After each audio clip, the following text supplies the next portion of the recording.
Fala pessoal, seja bem-vindo à parte 5 do nosso tutorial, tá? Essa é a parte que a gente vai pôr em prática tudo que a gente está fazendo de uma maneira didática e simples, pessoal. Então, preste atenção nessa parte, porque assim, quando eu comecei, eu queria muito que tivesse um vídeo desse no YouTube, tá? Então, o que que a gente vai falar hoje? A gente vai falar de requisição e extração de informações, uma tabela precisamente no site, tá?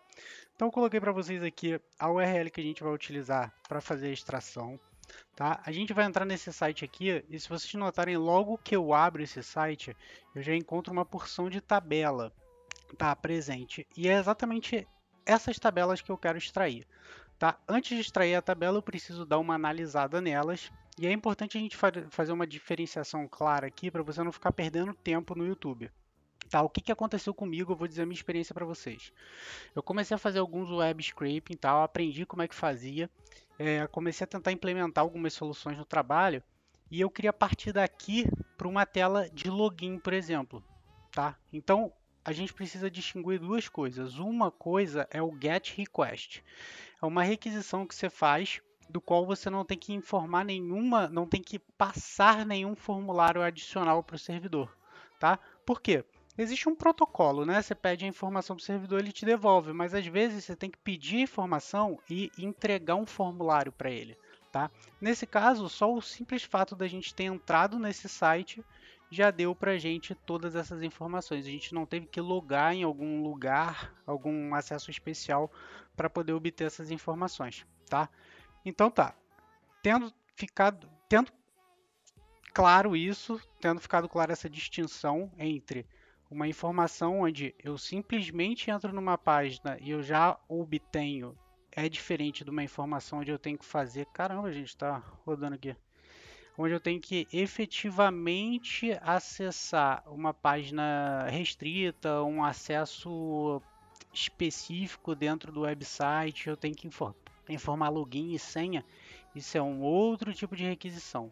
Então, a gente vai se ater ao GET request, que é essa requisição onde eu não tenho que entregar nenhum formulário, não tenho que entregar informações adicionais, eu só vou até o site e extrair a informação que eu quero, beleza? Então, beleza, pessoal, a gente quer extrair cada uma dessas tabelas, vamos extrair só uma que vai ficar mais fácil, a gente quer extrair uma tabela desse site. Então, vamos supor, para exemplo prático, que a gente tem um site que todo dia tem uma tabela que é atualizada e a gente precisa criar um programa para entrar aqui diariamente, extrair essa tabela, colocar no Excel bonitinho e salvar na tua máquina. Então todo dia você vai ter esse arquivo.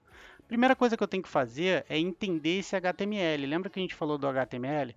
Então a gente precisa entender ele, como ele foi feito, tá? Então eu preciso ver que elemento é esse, como é que eu vou buscar ele através do meu código, que tag representa esse elemento aqui dentro dessa página, tá? Hiller, como é que eu faço para ver o código fonte desse HTML, tá? Eu posso clicar com o botão direito na página e eu vou aqui ó, em View Page Source, tá? Aqui vai mudar um pouquinho dependendo do browser que você estiver utilizando, mas no geral tudo isso que eu estou passando para vocês, vocês podem fazer um depara do Google Chrome, do Brave, do Firefox, enfim. Tá? Aqui a gente está vendo todo o código fonte desse HTML que representa essa página aqui. Ah, Hiller, então eu posso criar uma página igualzinha a essa? Gente, hoje em dia é muito difícil, tá? Porque o pessoal faz muito bootstrap. Hoje, quando você cria uma página na internet, você busca elementos e você busca recursos de vários lugares, tá? Você quer botar um botãozinho de like, você vai buscar o botãozinho de like um elemento do Facebook, por exemplo, que já está pronto lá para você, você só vai adicionar na sua página. Por isso que acaba sendo muito difícil fazer uma página fidedigna e totalmente igual, tá? Dá para fazer, tudo dá para fazer, depende da tua disposição, mas é mais fácil você fazer uma diferente do que fazer uma igual, tá? Então, beleza. A gente já viu como é que eu olho o código fonte. Ah, pô, dá um trabalhão olhar por aqui. Pô, concordo com você. Você vai ter que abrir duas telas ali e ficar comparando, não faz sentido nenhum.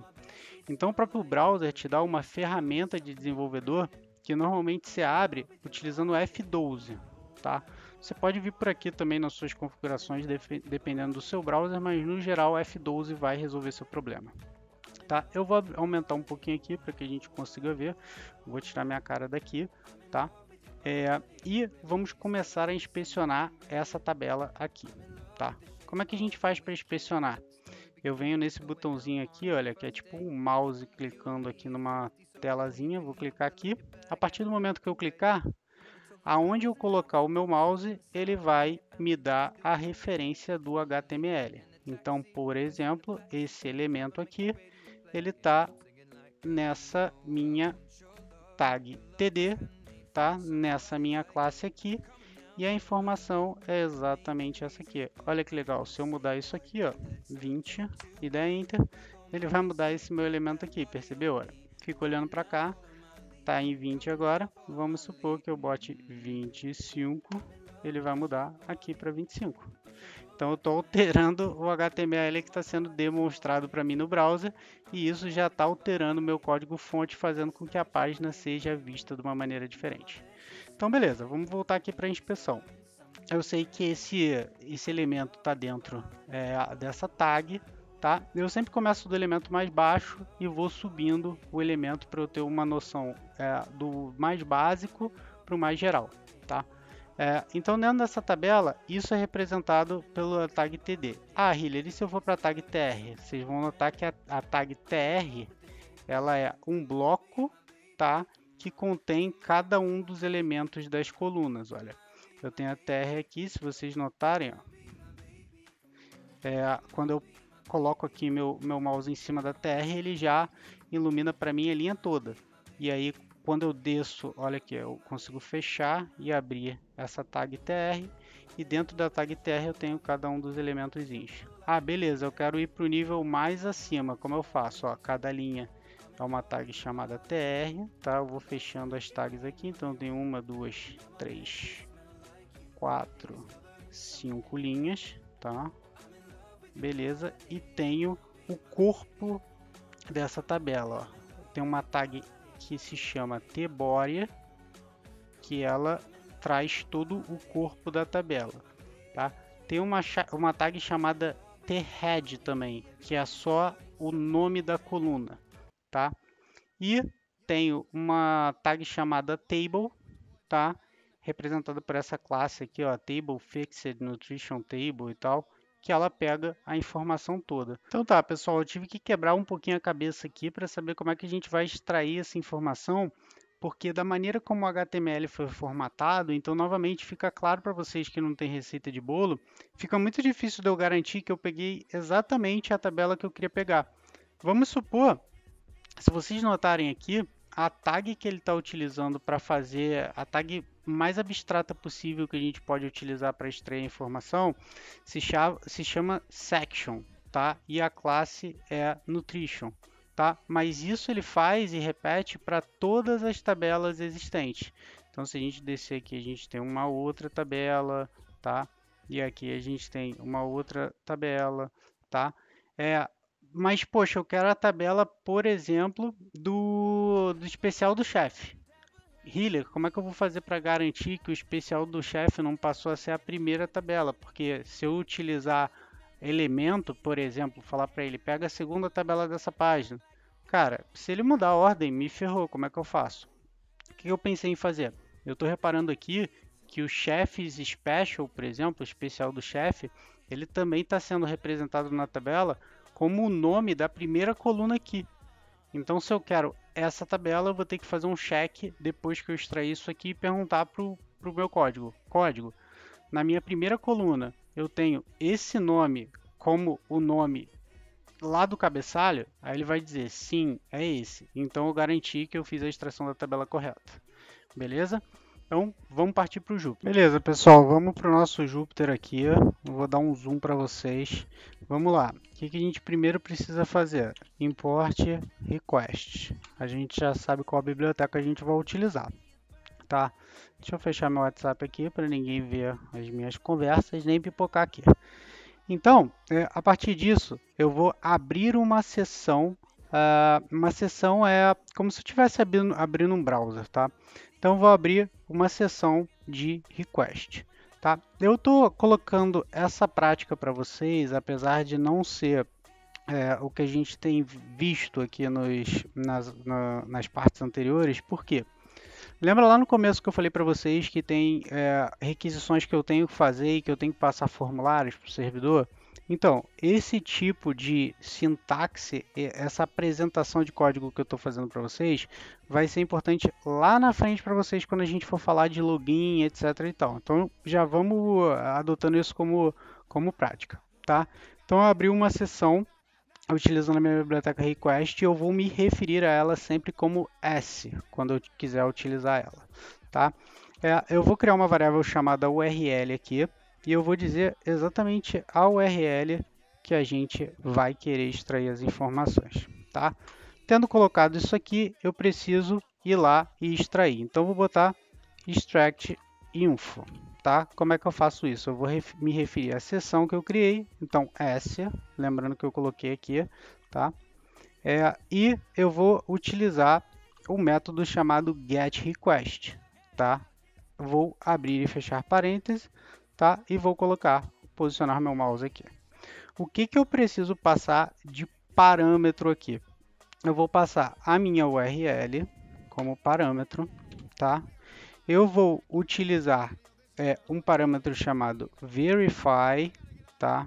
Que vai ser igual a false. Toda vez que você entra no site, gente, às vezes ele verifica diversas informações. Se a gente entrar aqui onde a gente estava naquela ferramenta e a gente for no botãozinho chamado Network e der um atualizar aqui, vocês vão ver quais as requisições a gente está fazendo para o servidor. No caso, essa primeira requisição acaba sendo a mais importante. Status 200 é um status ok, disse que a página está ok, eu fiz a requisição sem nenhum problema. Vocês vão verificar que a gente fez um GET request aqui para essa URL e a gente pode verificar os headers. A gente manda algumas informações, tá? Quando eu falei para vocês que a gente tem que mandar formulários, isso são informações adicionais e que a gente tem um certo trabalho para montar. Mas a gente acaba sempre mandando alguma informação, como por exemplo, o browser que a gente está utilizando.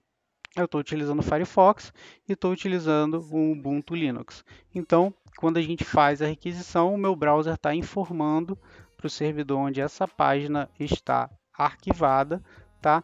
Que a requisição está sendo feita a partir de um browser X e está vindo de um computador Y, tá?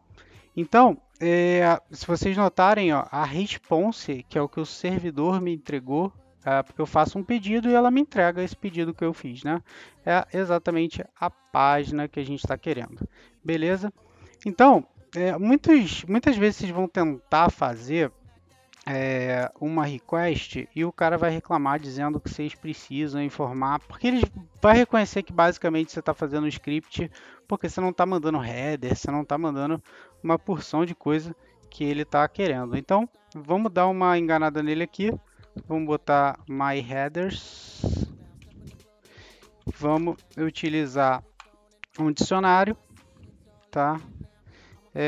Esses dicionários a gente não vai entrar aqui no tipo no tipo de variável que a gente está criando, tá? No tipo de container. Eu não queria complicar a cabeça de vocês. Enfim, cria esse headerzinho aqui maroto, por quê? Porque se ele reclamar que você não está utilizando o browser, você vai dar uma enganada nele e vai dizer que você está sim e ele não vai fazer nada a respeito. Headers, eu acho que é assim, tá? Então, o que a gente vai informar afinal? A gente vai informar a URL que a gente está querendo requisitar do servidor, a gente vai informar os headers e a gente vai pedir para ele não verificar o certificado, que também, assim como os headers, é uma coisa que ele acaba fazendo, tá? O que a gente vai fazer? Ele vai extrair informação para a gente quer ler essa informação para saber se a gente conseguiu pegar ela sem maiores problemas. Então vamos printar elas como output no formato texto. Porque lembrando que quando eu vou lá e busco essa informação, ela vai voltar como HTML para mim e eu quero ela no formato texto só para ficar um pouquinho melhor de ler. Headers, é óbvio que está errado, né, gente? Vamos ver aqui, vamos aproveitar que eu errei no inglês aqui e vamos botar um get request documentation. Eu acho que eu consigo escrever isso, não vou errar dessa vez e vamos lá na documentação da biblioteca. Então, se vocês notarem aqui, olha, headers. Vamos corrigir. Gente, só erra quem não trabalha. Então, não tenho problema com isso, tá? Novamente, tá lá bonito, exatamente o que a gente queria, pessoal. Já extraímos o código-fonte, exatamente isso aqui é o que está aqui para a gente. Agora, o que a gente vai ter que fazer é aplicar os filtros utilizando a biblioteca Beautiful Soup, que a gente viu na parte 4, e a gente já sabe o tipo de tag que a gente vai precisar extrair ou objetivamente buscar utilizando o Beautiful Soup. Beleza? Vamos partir para lá. É importante falar aqui rapidinho, tá? Como eu abri essa sessão, eu preciso fechar essa sessão também, gente. Então, assim, toma cuidado com isso, tá? Vem aqui, acabou de fazer o que você quis fazer, dá um s.close e fecha, tá?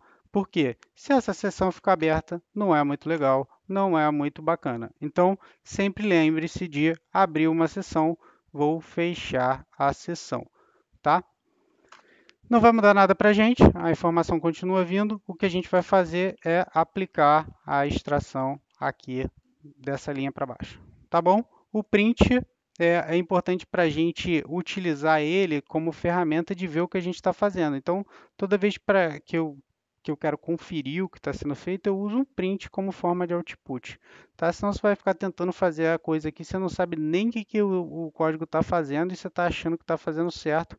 Utiliza o print como ferramenta para debugar o seu código, tá? Então, agora vamos extrair a tabela.